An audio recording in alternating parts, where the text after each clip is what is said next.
This is Scoon TV, live from Detroit, the Motor City, with a very special guest and friend, the Honorable Coleman Alexander Young II. Hey Coleman, how are you Man, it's today? good to be with you, man. I've been waiting for this moment for a long time, so it's good to be here. You and me both, Good to be man. here. I want you to tell the people watching who is Coleman Alexander Young II. Well, Coleman Alexander Young II is a young man who was a state rep. I was a state senator.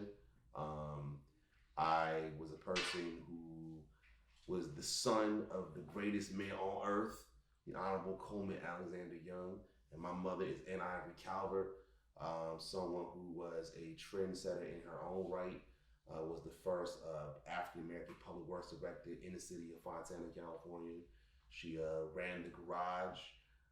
She also was responsible for building the Greater Resource Recovery Authority over there, or they call it GIDRAs, or no. Mm-hmm. So I come from a family of innovators, but I also come from a family of public servants, people who are willing to give the shirt off their back so that people who don't have any can have more. And people who taught me that power is only important as an instrument to serve the powerless with it.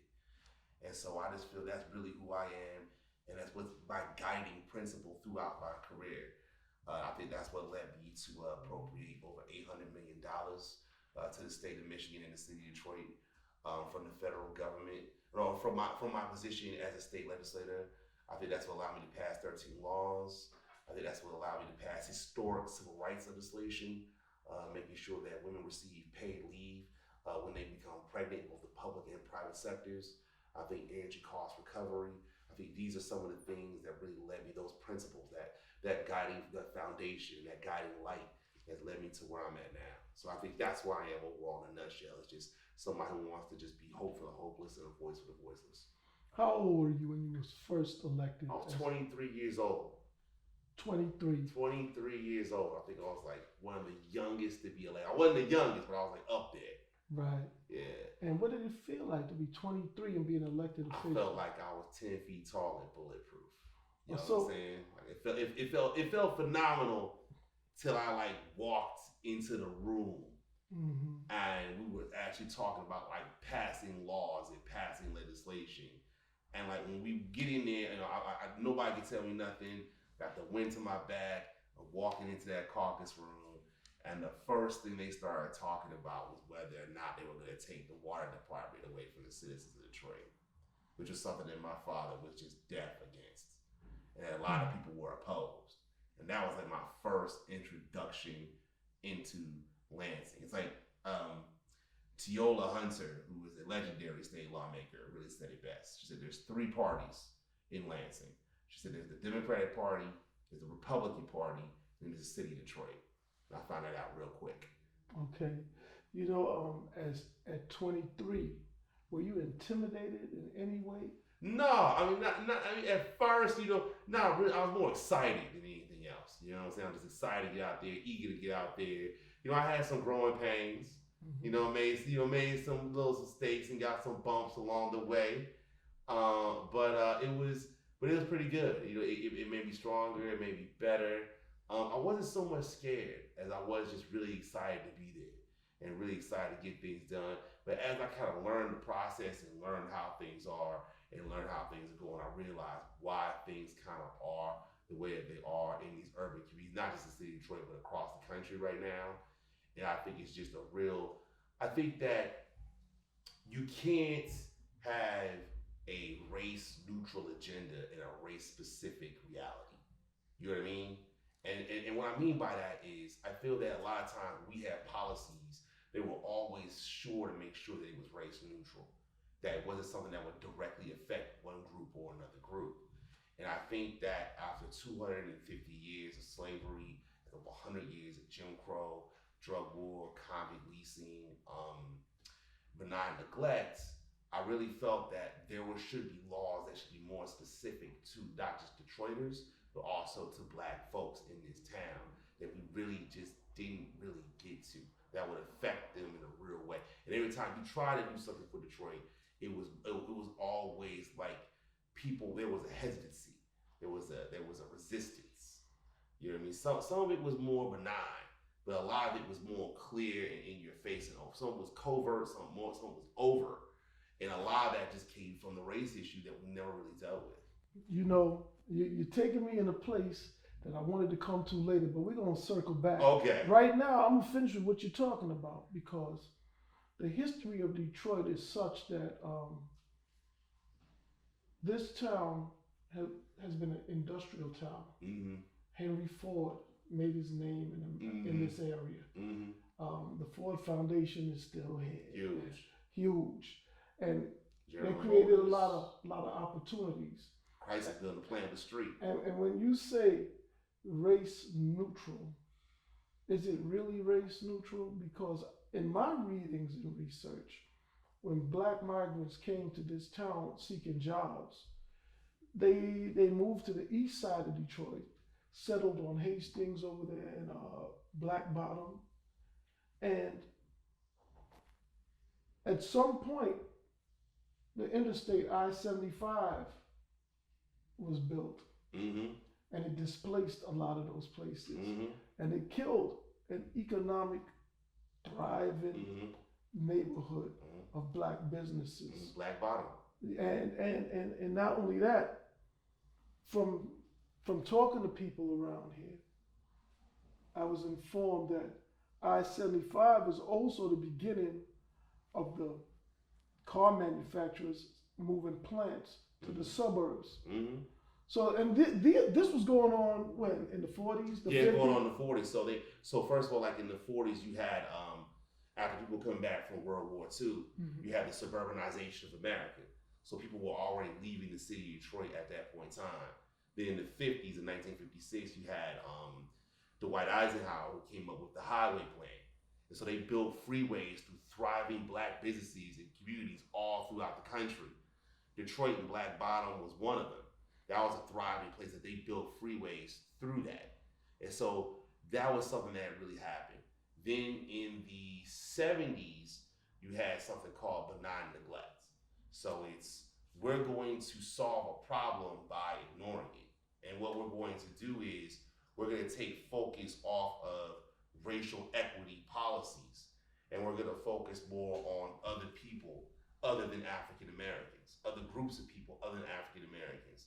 They felt that people who had been talking about race was getting too much attention, and we feel that we could get progress for black people without talking about it, which is like taking a shower without using water. Like it doesn't make sense. You know what I'm saying? And so this is something that was happening in the 70s. And as a result of that, plus you had the disinvestment of a lot of people here locally in the plants that were leaving the city, the deindustrialization of a lot of these cities. And also on top of the deindustrialization of a lot of these cities and communities, you also had the uprising that took place in '67. Mm-hmm. So you have the uprising in the city of Detroit that took place. That was because of police brutality over there at 12th and Claremont over a blind pig.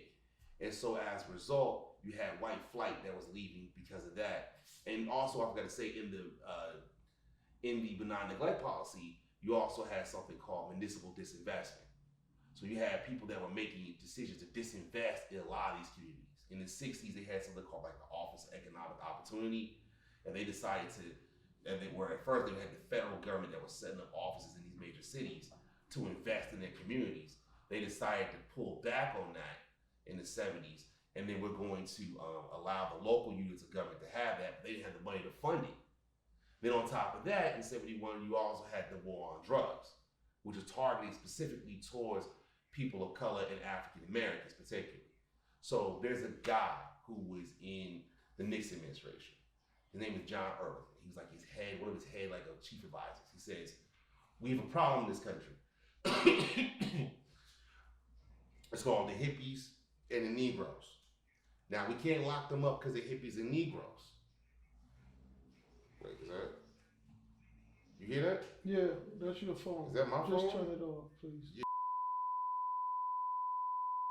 So, you had a policy that said that we can't get rid of them because they're hippies and Negroes, but we can lock them up for marijuana and cocaine.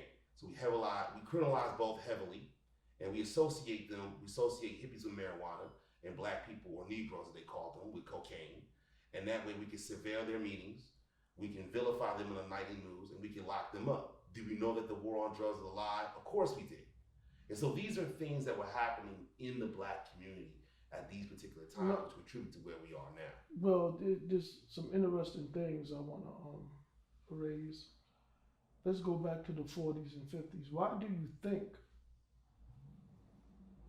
the car manufacturers wanted to move the jobs and plants outside of the city to the suburbs? Well, I think, like you said earlier, because the freeway system that they were building, because the fact that you have the suburbanization of America, where more people were moving away from the cities. I also think it was because the competition that you had from people coming back from World War II that were competing with people for those jobs in those areas. And so a lot of folks decided they were just going to move out into the suburbs. And so that's what they did. So do you think it exploded though? Like it really exploded. It really took off like in the 60s. Like it really took off like after 1967. We're gonna work our way up. Okay, I'm gonna do it in chronological order. Really exploded. You know, so what I'm trying to get at is, what was the incentive for car manufacturers to leave? Was it tax breaks in the suburbs? Was it they don't want to deal with black people? What was it? At that time, I think it was all the above. You know what I'm saying? I think it was the fact that you had people who just didn't want to live in the cities at that time, where black people were at, because of the Great Migration. Because you had black folks that were leaving the South and coming to the North for jobs, and so they were competing with people who were white for jobs. And also, it was because of the fact that you just had a lot of people who didn't want, because of racism as well. Now, the population in Detroit peaked around 1950 with 1.85 million people. Yeah. Today, the population is currently about 600,000. 600,000. Yeah. The Detroit population decreased by 200,000 just in the first decade of this century. A lot of people attribute the decline in population in this city to your father being mayor. Sure. And which is why I wanted to discuss that people were leaving long before he became mayor. Right.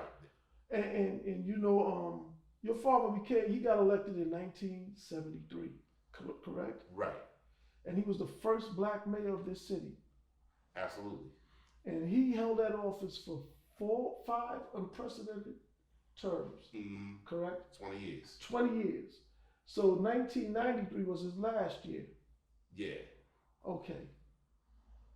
I was reading a book called Our Kind of People, and the author is Lawrence Graham. And he has a whole chapter on Detroit. And I found something interesting that I didn't know. He said that in 1973, the city of Detroit only did $30,000 in business with black businesses. And that was the year your father got elected. And in 1993, his last year, the city of Detroit did $200 million with black businesses. So, a lot of those people who say that your father was so bad for the city, do you think it's possible that it's because they missed out on that $200 million? Oh, I'm sure. I'm sure there's people who, are bitter, people who are upset about that. But listen, this is also what I think. I think that when my father got elected, right after he got elected, the city, when he got elected, it was about 50-50 split. You had people who were leaving the city in 1967 after the 1967 rebellion. So you had folks that was going on all across the country, and in places all across the country. Yeah, after Dr. King in '68. Right. You guys had it in '67 and '68. Yeah, right. You're 2 years in a row. Okay. You heard the curve. That's right. So you had that. When he got elected, that's when you had white flight significantly take place because of that. Part of that was because of a quote that was taken out of context. So when my father got elected, basically he told people, I don't care if you wear super fly suits, you wear badges. If you a crook and you're not about helping people in Detroit, you need to hit 8 Mile Road. Hit 8 Mile. And you had people who were Caucasian who took that as he wanted white people to leave the city. And that's not what he said, it's not what he meant, but that's how it's taken. And so a lot of people decided that's where white flight came from. And you also had a lot of people that were in the suburbs that were more Caucasian and more white, that were benefiting from white people who are leaving and going to those suburbs, and then black folks who are leaving and going to those suburbs because of the tax. Because anytime you're a city that is a million point eight five, like you said earlier, and you're gonna go all the way down to now 600,000 people, that's gonna hurt your tax base. Yeah, there's a lot of money. There's a lot of money in Michigan, and there's a lot of money generated in Detroit. I also saw a statistic that 71% of the employees, of the employees in Detroit live outside Detroit. Yeah. As you're no longer an elected official, but as a politician, how do you feel about that? Well, I mean, I feel it's terrible. I mean, I feel the fact that you have people who, a lot, like I said, a lot of that's due to white flight.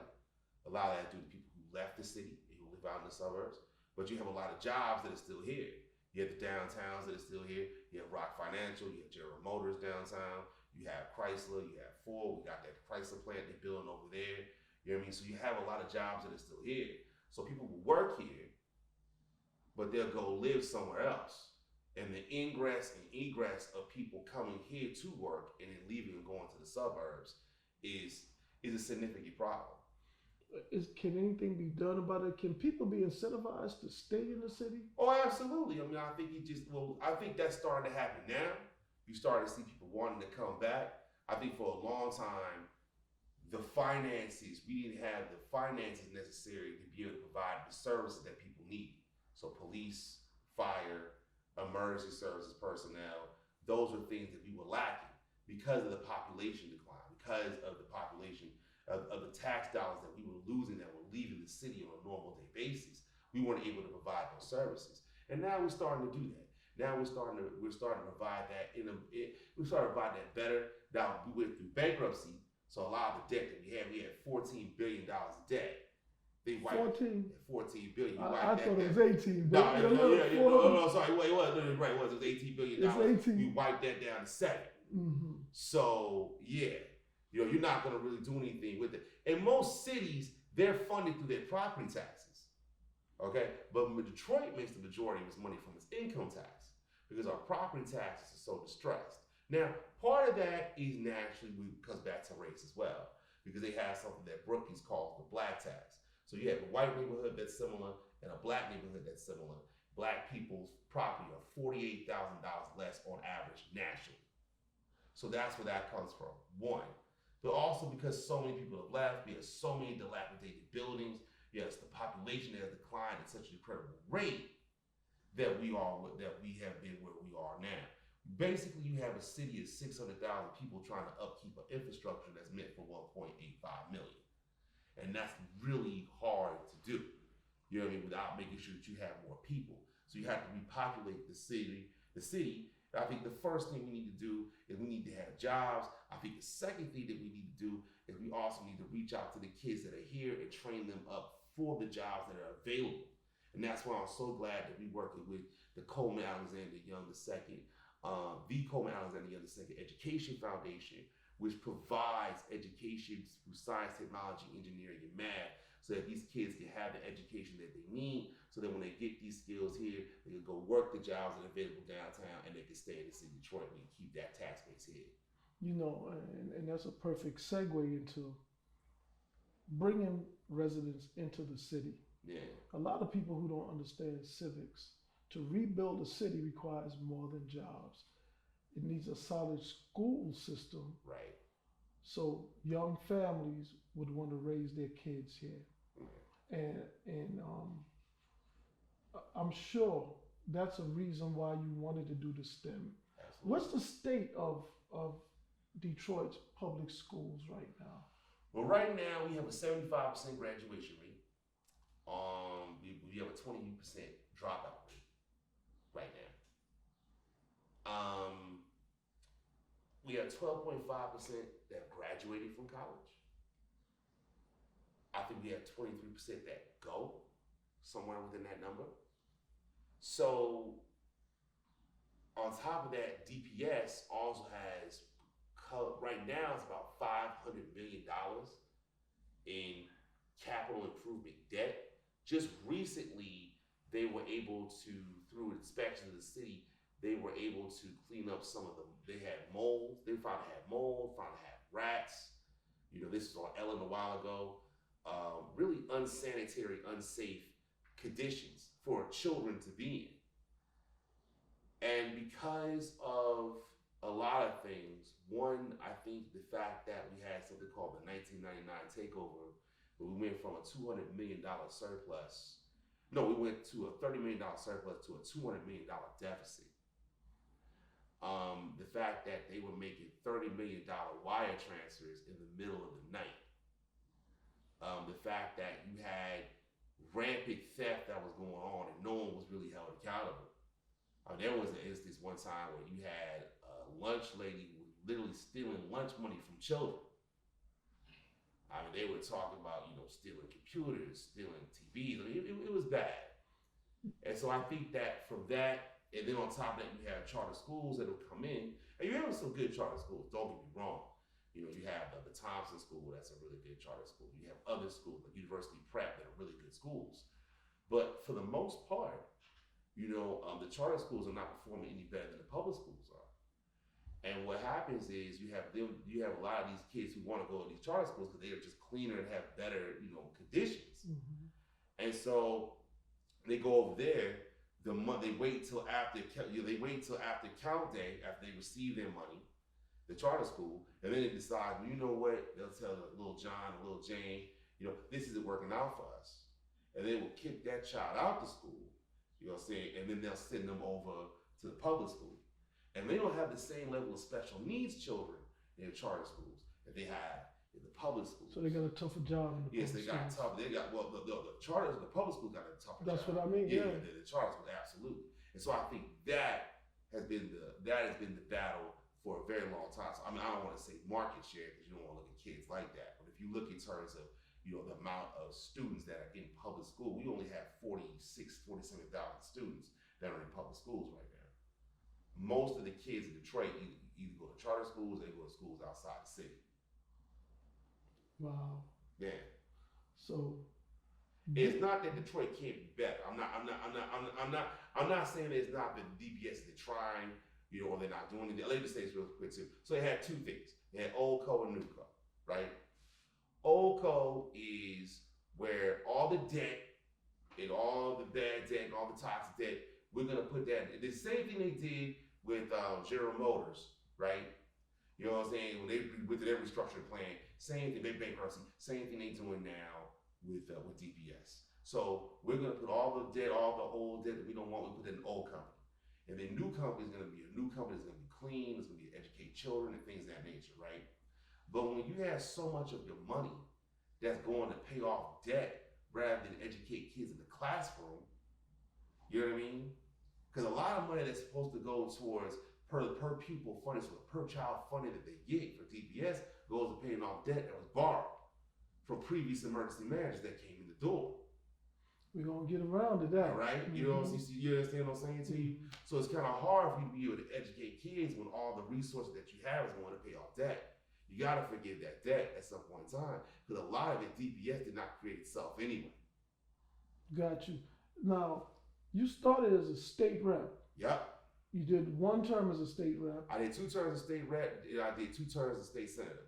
Okay. Yep. So you maxed out on both. No. I had one more term as a state rep, but I didn't take it. I forwent that term to run for senate. And you won. Yep. And you won all of those elections the first time you tried. Yeah, state rep and senate. Yep. Okay.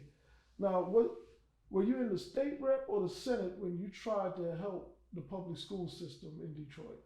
I was in both. So I tried to help them when I was in the state rep spot, and I tried to help them when I was in the state senate spot. Now look, when we was in the state rep spot, I was in the majority. Democrats were the majority in the House. Mm-hmm. So I was in a completely different position. We were able to provide more money to provide a little bit more opportunities. But like I said again, it's those three-party system, between Democrats, Republicans, and the city of Detroit. So what that means is that representatives from Detroit are seen as their own entity. Right. Well, basically what that means is we're treated differently. That's from right. For the rest of everybody else. And why is that? Even though the Democrats treat you guys like that? I felt that this is what I felt. I felt that there was I don't know if, because I want to say it's more implicit bias, but I just felt like there was a hesitancy to really do what was necessary for Detroit. It seemed like every time it came for us, whether it be that or whether it be insurance, we eventually passed some things on auto insurance, eventually. But it died in the Senate. It died in the Republican-controlled Senate at that time. But yeah, it always seemed like there was a little bit of an extra lift that I had to carry, a little bit of an extra load, a little bit more explaining that I had to do than for other issues. And I'm not knocking other communities. I'm not knocking other people. Everybody has their own issues. Everybody has their own needs. But for the city of Detroit, particularly, well, you're speaking for your constituents. Particularly for black That's your folks, job. it just seems like he was always running uphill. And were there any specific bills? Any specific bills in the Senate that you tried to get pushed through to help the DPS? Yeah. There were a couple bills. I think there was one bill that I tried to get through in terms of wiping out the debt that didn't really go anywhere. There was another bill that I tried to push when I was a senator in terms of paying off the debt to DPS outright, and that bill failed. So that was an amendment that I offered for the appropriations process, and they voted that down. So yeah, there were a lot of things that we tried to do. Now DPS is a different position than it was when I got in the Senate. You know what I mean? When I got in the Senate, that's when it kind of really started going a certain way. But now the other thing is we was talking about rebuilding a city. Schools are important, right. But in Detroit, in particular, Detroit has had the most expensive auto insurance in the country. Right.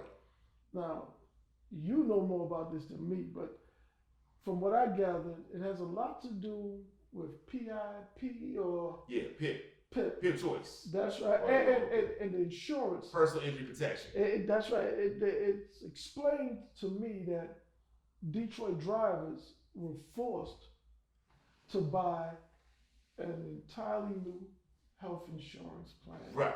They gave them unlimited coverage. Right. And because of that, the rates are highest. Right. Well, unlimited coverage, and the fact that we didn't have prior approval. That means that in some states that where you have it, the insurance company has to give you prior approval before you can raise the rate. Mm-hmm. The insurance companies didn't have that.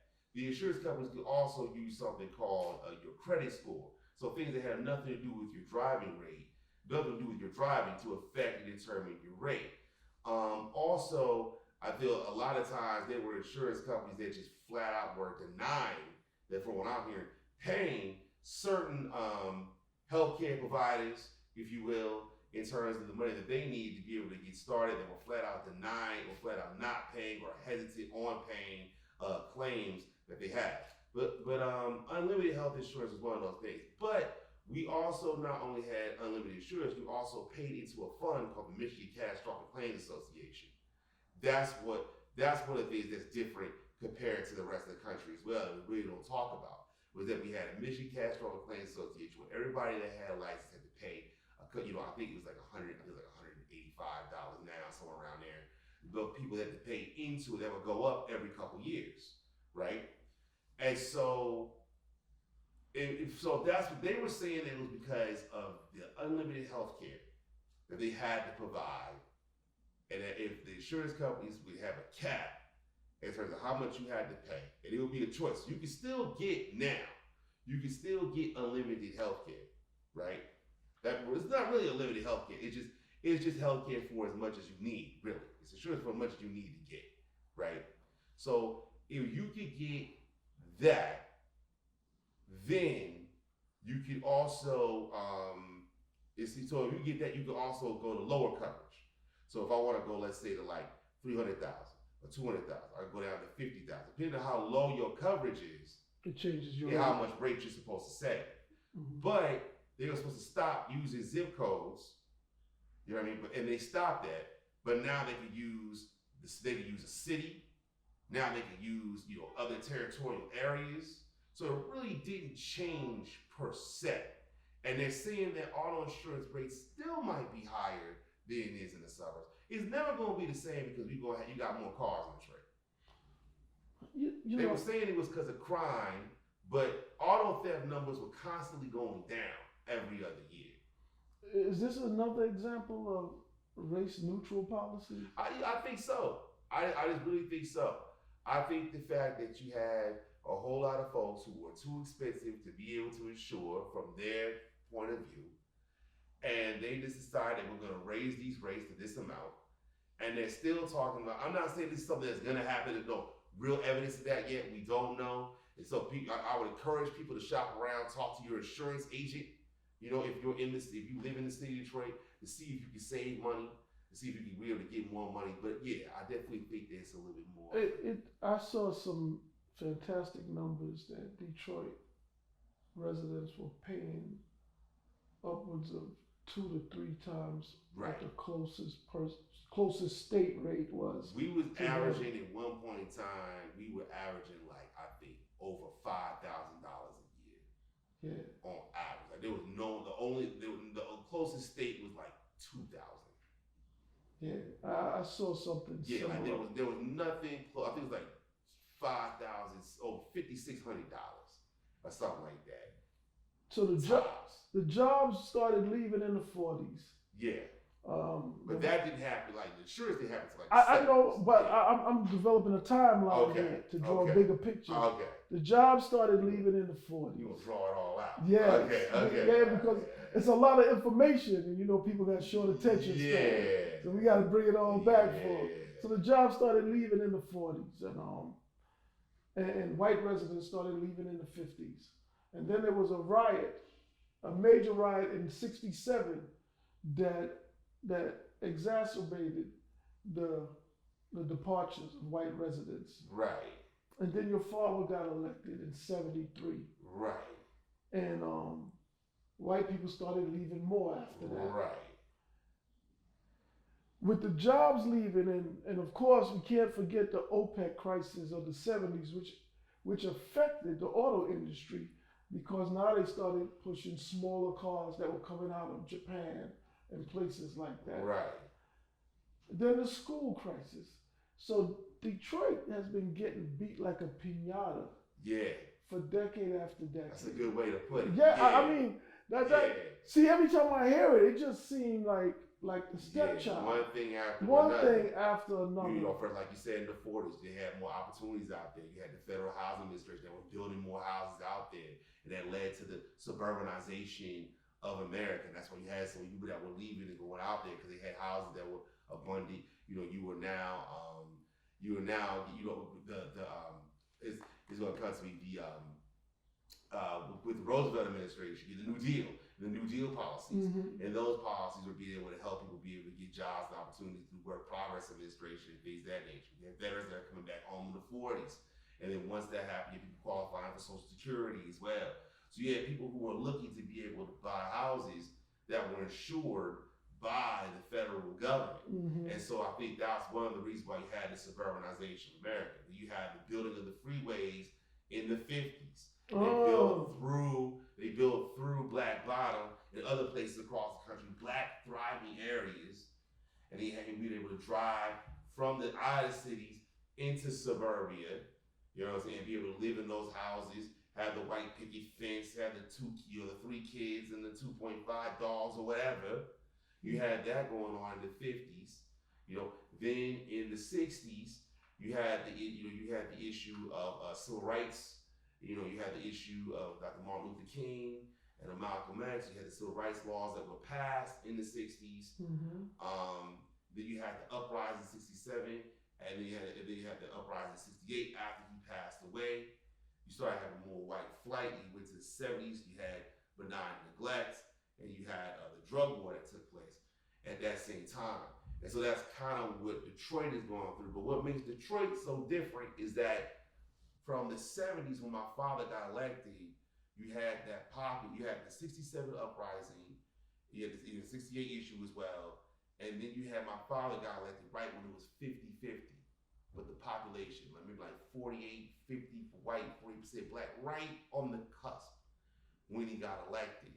And when my father got elected, my father was a man who didn't take any wooden nickels and called it like he saw it. And a lot of people had problems with that. Yeah. He was what you would call a race man at that time. And so I think, but like you said earlier, I mean, he set a record in terms of contracts for African American people. He diversified the workplace, which is still a legacy to this day in terms of minority hirees in the city of Detroit. He also was one of the first people to come up with the with a civilian oversight with the police, the board of police commissioners, as well. In this back in the 70s, you got police departments down, police brutality that are still talking about doing that. I haven't looked this up, and maybe you can help me with it. But someone had told me that a cop had killed someone in Detroit, and it was controversial. Yeah. And your father had him fired immediately. Yeah. Tell me. So you talk about Malice Green. Mm-hmm. So basically, Malice Green was a man who was beat. I forgot the names of the officers. Walter Nevels, and it was somebody else. Budson and someone else, or Nevels. I forgot their first names. But Malice Green was a man that was killed by police. In Detroit? In Detroit. In which decade was this? I think this was in the 80s, if I'm not mistaken. This is about, I think it was the 90s, if I'm not mistaken. So, yeah, it was a very controversial case at that particular time. And your father he got proactive and fired the police immediately, and it quelled any type of civil unrest that was broiling up? Oh, absolutely. He was the one that he came out immediately. He said that they murdered this man. They killed this man, absolutely. And so I think that, but look, with my father, you gotta go back to like when in the 60s, they had something called, not before, they had something called Stop the Robberies in Joyce A. Streets. Mm-hmm. And they had something called the Big Four. And these were police units that were brutalizing Detroiters. You know what I'm saying? That were going out there. My father used to say police officers would shoot over black kids' heads for fun. So this is what was going on in the city at that time. And when he there are people who would think that's an exaggeration, right? They would say that. Mm-hmm. They would say that. But this was a guy who, but the 40s was different than we are now. It's a completely different time. And a lot of people can't even understand that, right, because they look at things in the context of what they see. These are different times. Now it's more institutional and structural and cultural. It was blatant back then. Then it was more overt in your face. What I want... That's where the Board of Police Commissioners came from. What I want white viewers to understand is that regardless of if they agree with some of the things said, they need to know there's a basis for these sentiments. Whether you think it's accurate or not, it's not coming from nowhere. Right. It's coming from somewhere. Right. And speaking of which, I think it's important for a lot of people to know. Your father fought in World War II, did he not? Yes, he did. He Tuskegee Airman. That's right. Tuskegee Airman. A lot of people don't know that. Bombardier. He wasn't just somebody that became a bureaucrat, right, and lived off the city dole or whatever, right, like they say. This is a man who fought for his country. Right. Was a hero. Right. Historical. Stood up to the House of Un-American Activities Committee. Stood up to McCarthyism, which was raging at that particular time. I think it was unheard of to see a black man talk to people like that who were in authority. And a lot of people don't get it because your father was born in 1918. Right. So, because we may not do or say the things that he did or say the way he did it, because our experiences are different. He was molded in a time that black people weren't treated very well in this country. No. So if he turned out a certain way, You know, if his attitude towards society is framed by the way he was treated, you can't hold him responsible for that. No. You know, yeah. And I think there's a lot of black people who will say to this day, you have black people who are being mistreated. To this day. It may not be the same. Yeah.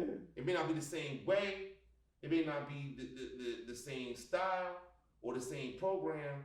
But I think there's a lot of people who can relate to what he's going through. There's a lot of people who can understand and be empathetic and sympathetic to what he's going through and honor and revere what he did and what he's done for this city and for this country. Yes, his name looms large over this city to this day. And he passed in 1997, correct? That's right. So that's 23 years ago. That's right. And they talk about him. I mean, I've walked down the street with you, and they respect you in your own right, man. Right. But your father's name looms large over this city. That day like it was yesterday. When you ran for mayor, yeah, right? Yeah. Now remember, we've already said that when your father got elected, the city only did $30,000 in business with black businesses. Right. And his last year in office, it did 200 million. So there was a lot of black people that made money. Made a lot of money. A lot of money. Have any of those people ever reached out to you to help you in any way in your campaigns or anything? Not for that. Not for that race. No. Yeah. Not for your mayoral race. Not for my mayoral race. No. Okay. You want to hold out hope. Yeah. In the future. Yeah. That you can convince people to come around. None of these people. But no. None of these people. No. And a lot of people got rich off of that. Maybe except Mr. Haygood, Henry Haygood, did reach out to me, but nobody really else. I you know, and this is on me. This is not you, but I was appalled by one person, a woman, who said to the media at a news conference that if your father was alive, he would endorse the person you was running against. Yeah, he dug him up from the grave and said that. Yeah, that was unfortunate. And you know, when I heard that, it was infuriating. It should have been. It was beyond angry. It changed the whole dynamic of the race. It changed my tenure. It changed my posture. It changed. I mean, now I look back on it. You know what I'm saying? And I think it's what it was. It was ridiculous and absurd. You know what I'm saying? That's why we need mental health facilities in this country and investment. How old were you when you were running for mayor? When I was running for mayor, about 36, 36, 35. No, 35. No, I'm thinking about the other race. 35. Yeah. You were 35 years old. You were running for mayor. Yep. And your father's a man who did so much for this town, people in this town. Mm-hmm. And you were trying to walk in his footsteps politically. Absolutely. And you're trying your best to do things, and you've done a lot, because I don't know too many guys, especially black guys, who get elected at 23 years old and serve for 16 years as a legislator, and they're only 38 years old. Yeah, man. I think you're doing phenomenal. For somebody to see you making those strides and to say something like that, I just think it's disgusting. Well, the fact that you're going to disrespect an ancestor and then you're going to dig my father up from the grave and do it. I mean, look, at some point in time, as a man, you got to let things go. You got to forgive and move on. Because, like, you know, being bitter towards somebody, I think somebody once said, I think it was MC Surgeon said, it's like drinking a cup of poison every day and expecting the other guy to die. Look, you're a better man than me, but because to me, what that woman did, it was fighting words. What that woman did, it epitomizes the level of bootlicking in this city. That's how I see it. And you're a good guy, but I'm not forgetting. And I'm saying it on camera. He ain't forgetting or forgiving. That's right. I ain't forgetting or forgiving, because that was uncalled for. Yeah, he gonna turn the cheek to turn around and slap on the other side. A lot of people stood by and said nothing. Nobody even corrected her or anything. You know, and that's just wrong. But that's unfortunate. But you know what I believe? I believe this. Look, in every seat of adversity is an equal or greater benefit. Mm-hmm. So that was said, and that was disgusting. But now I'm out here helping kids. Yes, you are. I'm out here with a foundation. I'm out here investing in King. You know what I'm saying? I'm with you. We out here doing big things. You know, all this stuff is happening for a reason. Yes. All this stuff happens for a reason. In the end, we gonna be blessed. You know, they say you gotta dig the ditch deeper so they can build the building higher. And so that's what we going through right now. But yeah, man, at the time when I heard that, I bet I was furious. I wanted to run through a brick wall at that time, man. Full speed. And it changed your tone and attitude in the race. And how I look towards my opponent. I ain't trying to name no names. How it looked towards everything just changed. Now, but I'm better for it though. Yeah, and that's not, when you do stuff like that, it comes at a price. It comes at a cost. There's no way I believe. I'm not trying to tell everybody what they believe, but I know with my guy that I believe. There's no way you can do something like that and it don't come at a cost. And people who hurt folks like that are hurting themselves, and that's really what that shows in the end. You know, that's why it's so Coleman, I see in you a young man who's trying to do what he can for his people. Yeah. Serving the people comes natural to you. You did it as a politician. Now you're in the private sector, and you're doing it of your own accord. And I just think that's commendable. And I want people to really understand who you are. No matter, they may disagree with you on certain things that you say, certain positions that you hold, but make no doubt about it, your intentions are sincere and genuine. And that means a lot, because that can't be said for too many people in this town, in government. Yeah. Not the people in the street. Yeah. In government. Yeah. Now, speaking of which, Kwame Kilpatrick. Yeah. You were one of the people who thought he should have gotten arrested. Yeah, correct? I was one of the people who was like cheering for it to happen. Let's not be clear. It was more than that. Like I was one of the people. Okay. Why did you feel? What did he do wrong to the people? Well, listen, I just felt like at the time, when you got swept up in what he was doing in terms of, I don't want to relitigate the whole case, because originally he got caught up for perjury about having relations with his chief of staff at the time, because he was married, he was having infidelity. And so I just got caught up with the whole thing about that, and we don't need somebody in office who apparently is being a criminal and doing these other things. He got caught up for this other stuff afterwards.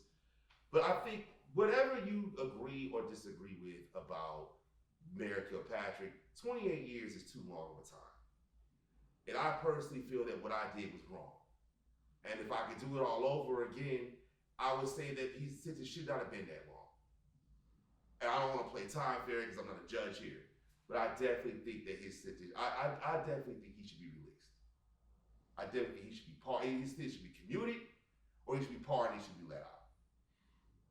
Are any of the political figures in this city working to that effect? I think some are. You have some are, but a lot of people who just don't want to mention it because it's such a divisive topic. It's such a partisan topic. I just personally think right is right and wrong is wrong. And I think that for you to get 28 years, there's folks who are murderers who haven't gotten that long. Yeah, I know. So, come on. No. If you had gotten elected to Congress, because you ran for Congress as well. I did. Would you have advocated for Absolutely. For Kwame in Absolutely. Congress? No question. Now, yesterday at the cookout, Brenda Jones. Yeah. She is the council president for the city of Detroit. And she is running for Congress of the 13th district. That's Rashida Tlaib's district. Now, you ran against Brenda. I did. Yeah, among other people. Yeah, I did. And Rashida won. Everybody and their brothers running. Yeah. But which chopped up the vote. It did. But you've endorsed Brenda Jones. Yes. Yeah, I think that she's the best person right now for the job. I think in this incredible moment with Brother George Floyd, who lost his life in one of the most brutal ways you can imagine, who suffered to his last breath. We need somebody that's able to be able to speak to that, and who is able to have a black agenda on how to address that. And I think that Brenda Jones fits that category. That's good. That's interesting. Well, I know she thinks highly of you because she gave a hell of a speech yesterday She at the did. cookout. She did. Yeah. She did give a speech And, at the cookout. and we got it all on tape. Yeah, I know. We got it all on video. Yeah, but going back to the insurance thing for a minute, so people can understand the importance of insurance. Because of the high insurance rate, a lot of people insure their car outside of Detroit. Absolutely. They How- either don't have insurance, Oh. about like 60%, or they insure outside the city. They use our addresses outside the city for lower rates. So when we deal with people who use addresses outside the city, do they forfeit their right to vote? Yes, in some cases they do. Absolutely. So the insurance issue is actually affecting the outcome of elections. Oh yeah, it's affecting the outcome of elections. It's affecting the population, which also affects the outcome of elections. Absolutely. So we may have more people living in Detroit than registered. Absolutely. So this insurance thing is major. It's a major thing. It's a major issue, and it's been that way for a long time. Listen, we can't live in a world where we have auto insurance, where the auto insurance is more than the car note that you're paying. We just can't have that. I mean, you shouldn't be making life decisions every time you get your auto insurance bill. No one Am I gonna have heat in the house? Am I gonna pay for my auto insurance? Am I gonna feed my kids today? I'm gonna pay for auto insurance. Because you gotta remember, it's a requirement. It's a misdemeanor if you don't have auto insurance. And you say 50 to 60% don't have it. 60% don't or not insured. They do not carry auto insurance. So if you It's get in an expensive. accident in Detroit, you run it. oh You man. ain't sticking around because they ain't got the insurance. That's unfortunate. That's just a reality. Now on the flip side, you gotta understand, you got people who got less coverage now. So you get into an accident, and that was the thing that was different with the insurance, was that with Detroit insurance, it was Detroit is going to take less insurance coverage, they're going to have less insurance coverage, but you had other people across the state who were going to be able to have more insurance coverage. So basically, you had a discrimination issue because you had Is people what you who call redlining? it's not just redlining was true, but also because people of color would have less coverage in the city than people who were white would have more coverage because it's more affordable for them to have it. But the problem is that the system itself was unsustainable. And so that those costs, because the medical costs were growing at such an exponential rate, that it was starting to affect people in the suburbs. And so that's why we had the impetus to be able to pass this law. So as long as it was something that would just keep maintaining and containing the city, it was something you could just deny that's happening. And that comes from, Jim Crow and segregation and redlining like we talked about earlier and all of that. But once it started spreading out to the rest of the state, that's when you started having a problem. Now, look, again, auto insurance companies can deny certain claims now. They tell you that they have to pay all of them. That's not true. They can deny certain claims. They can deny partial claims as well. There's some claims that, like I said earlier, they just don't pay at all. So they had things in place to be able to deal with that.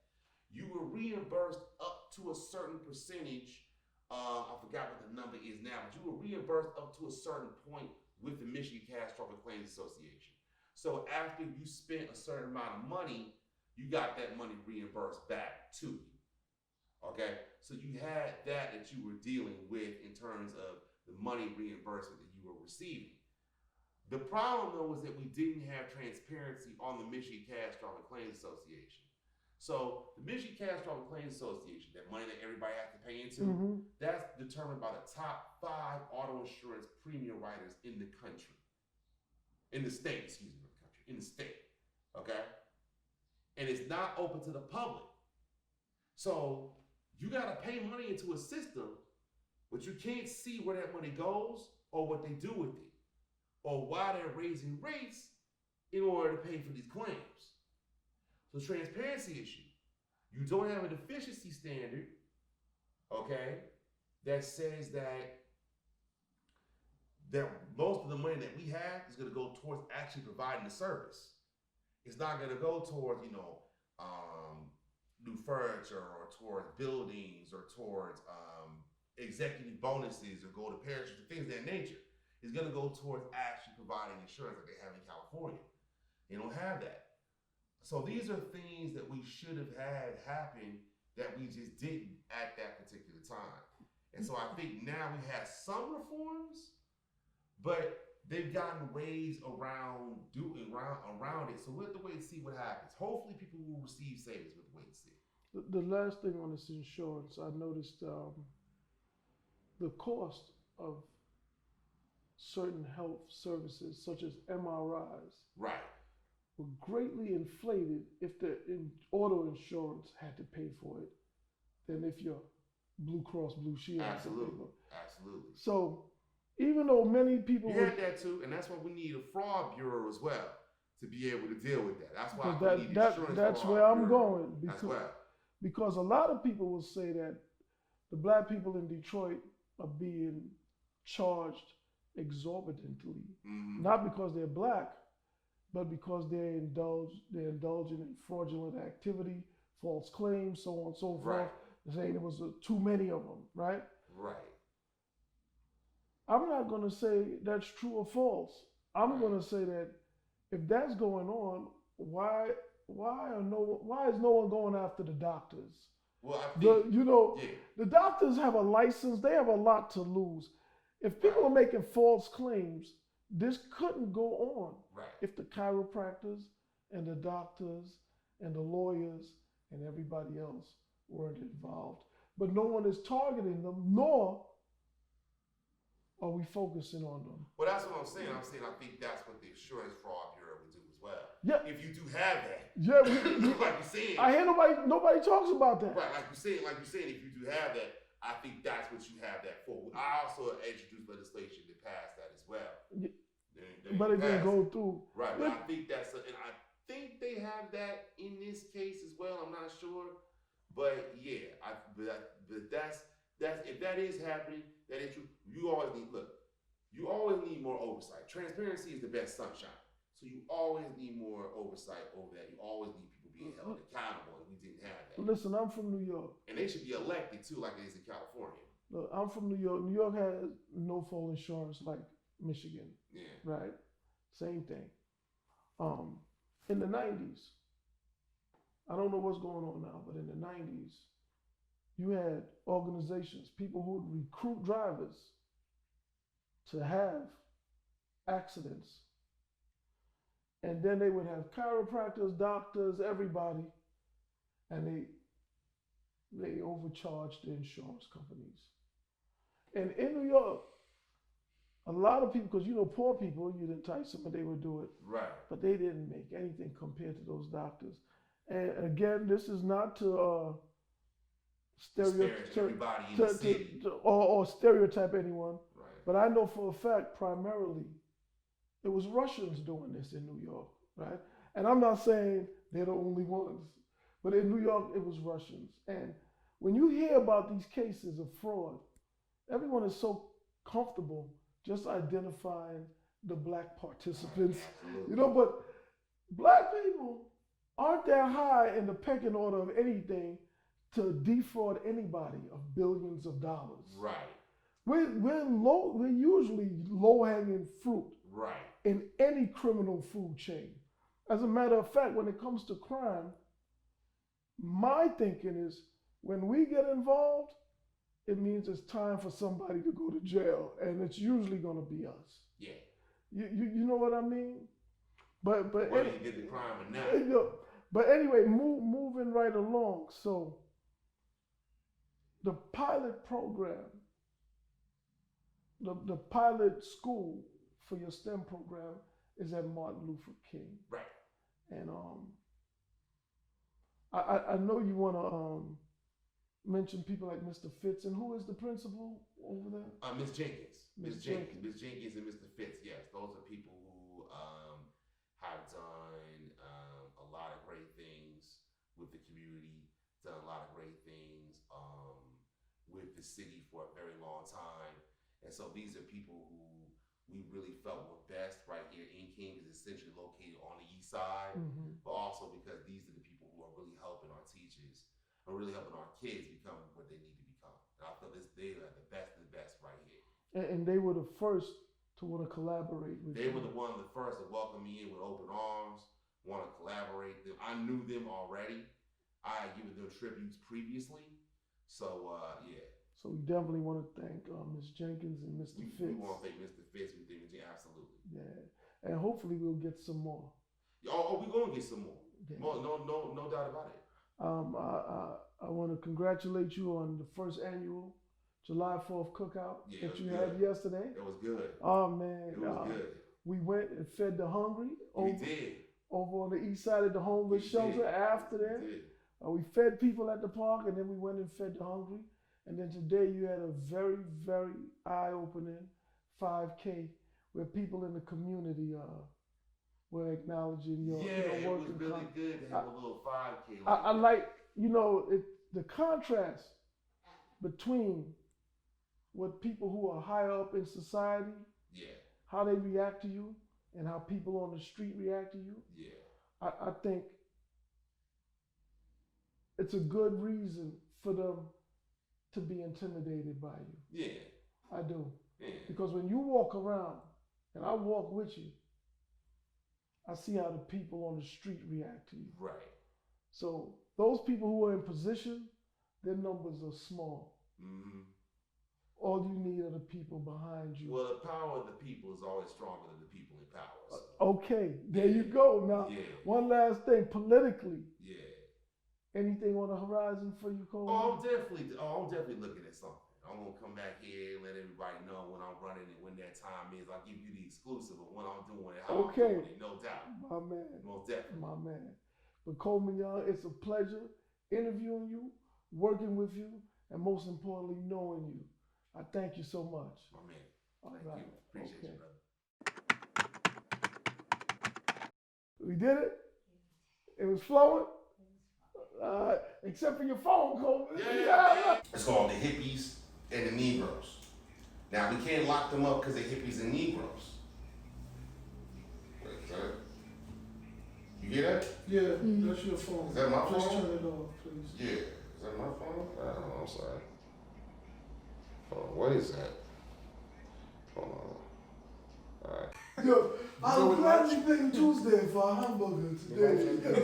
Yeah, we good. Yo, my man, I haven't smelled a burger in so long. That's on a straw. Look. Yeah, it smell like that. Your eyes watering? Look. That's why I called him the hamburger. As soon as he walked in. All right. Yeah, we good. All right, let's go. All right, so Coleman is a good agent. this is the Scoon TV special edition, interviewing Coleman A. Young II. 3, 2, 1. This is Scoon TV, live from Detroit, the Motor City, with a very special guest and friend, the Honorable Coleman Alexander Young II.